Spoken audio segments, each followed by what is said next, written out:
আজি সদৌ কোচ ৰাজবংশী যুৱ ছাত্ৰ সন্মিলনীৰ সংবাদমেলত উপস্থিত মই সভাপতি শ্ৰী বিশ্বজিৎ ৰায়।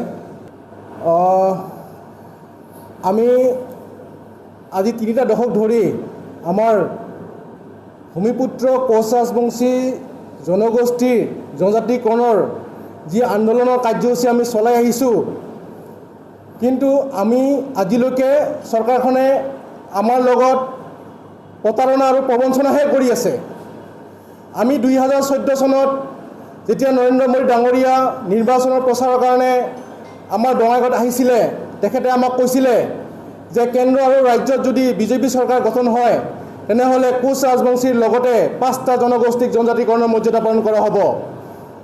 আমাক প্ৰতিশ্ৰুতি দিছিলে যে জনজাতিকৰণৰ প্ৰক্ৰিয়াটো 8 মাহৰ ভিতৰতে সম্পূৰ্ণ কৰা হ'ব, কিন্তু 8 মাহৰ দূৰৰে কথা, আজি 11টা বছৰ উকলি যাবলৈ হ'ল, কিন্তু আজিলৈকে আমাক কোচ ৰাজবংশী জনগোষ্ঠীৰ লগতে 5টা জনগোষ্ঠীৰ জনজাতিকৰণ মৰ্যাদা প্ৰদান কৰা হোৱা নাই।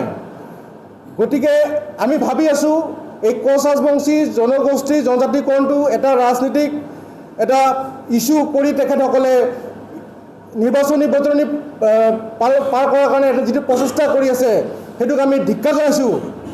আমি আজিৰ এই সংবাদ মাধ্যমৰ জৰিয়তে অসম তথা কেন্দ্ৰ চৰকাৰক আমি সকীয়াই দিব বিচাৰিছোঁ, যদি অনাগত 2026 চনৰ বিধানসভাৰ ইলেকশ্যনৰ আগে যদি আমাৰ কোচ ৰাজবংশী জনগোষ্ঠীক যদি জনজাতিকৰণৰ মৰ্যাদা প্ৰদান নকৰে, তেতিয়াহ'লে কিন্তু আমি কোচ ৰাজবংশী জনগোষ্ঠীৰ লগতে 5টা জনগোষ্ঠী একত্ৰিত হৈ আমি বিজেপি বৰ্জনৰ কাৰ্যসূচী আমি হাতত ল'ম।